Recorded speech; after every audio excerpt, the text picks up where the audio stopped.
Hello, this is Jeanne Surcotte from hypnocoach.ca, and today we're going to talk about should I stay or should I go? In fact, we're going to be looking at the first angle of this, which is what to have in mind before you do anything. So, as you know, I help people in transitions to move towards where they want to go by removing fear, blocks, procrastination, insecurities, imposter syndrome, high emotions, whatever it is, as you know, without years and months of therapy, so they can go and fly wherever they want to go. So today we're going to talk about going towards something instead of running away from. So in my should I stay or should I go, I just want you to know that I will not give you the answers. In fact, I never give answers to clients about that question. They find that answer themselves.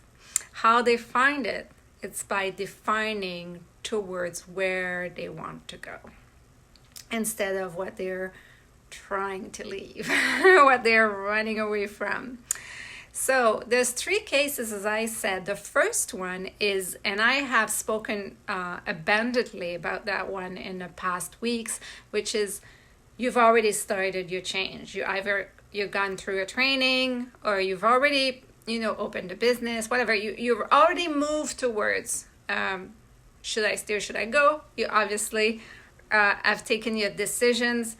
You will be leaving. Either you are organizing, putting things into place, or either you've already somehow left. So that's the first thing.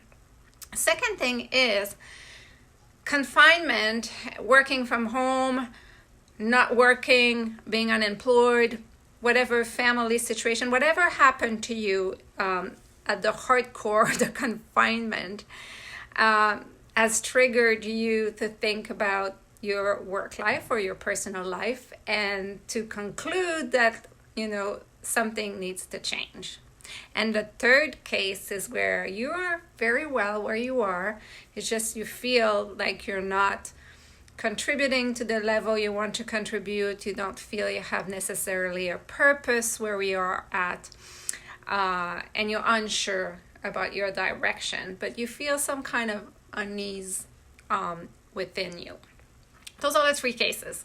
So what does it mean in those three cases to move towards things? And some of the principles that I will talk about in this videos are the same principles I will bring out in many of the videos this week. But my first one is to use the pause button. Use the pause button. I'll say it again. Use the pause button.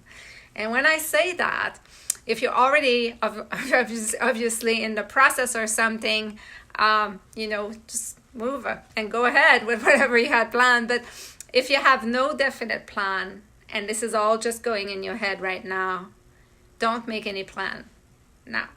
If you can, if you want to, I suggest that you pause.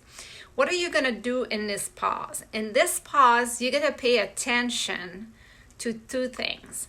The first one is where you want to go.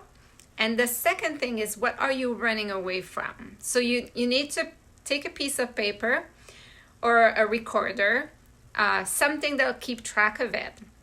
And you just draw a line, or you just, speak separately about it. What am I going towards? And then what am I running away from? From a optic perspective, if there's a lot of things in what you're running away from, or if there's a lot of things of where you're going towards, that'll give you already an indication of, where your brain is at right now. Are you in a, survival mode where you're just flying, fighting, trying to, get things somewhere, or you're in the creative, dreaming, co-creation or creation mode? Understandably, that there will be not 100% creative co-creation, not 100%, in the and the stress response, the flight, fight, freeze, fawn that we can talk about in another video. So that's very important from an optic perspective. So once you see this, if there's a lot of things in what you're running away from, you need to double pause. Because this is when you are at most risk of doing things that you might not be so happy with later.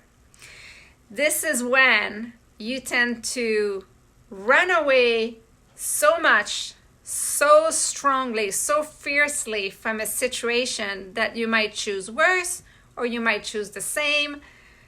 But you are not in a state where you are in a mode to take a very important decision. At least if it implies other people as well, like a family or other things. Of course, if you're in an abusive, toxic workplace relationship, it's a different story. Of course, you understand that I'm not talking about that here right now. So, why am I saying if there's a long list of running away, you might choose the wrong thing? And I'll give you a very, very simple example that I'm sure will resonate with a lot of you. Traffic. Let's say first thing up is, traffic. I'm running away from traffic. Like I don't want to be in the traffic anymore. So I'm going to change job, or I'm going to sell my house and I'm going to move close to work, whatever it is, right? So if you're thinking about quitting your job because of the traffic, that's fine. But you need to think about, what are you going to accept, right?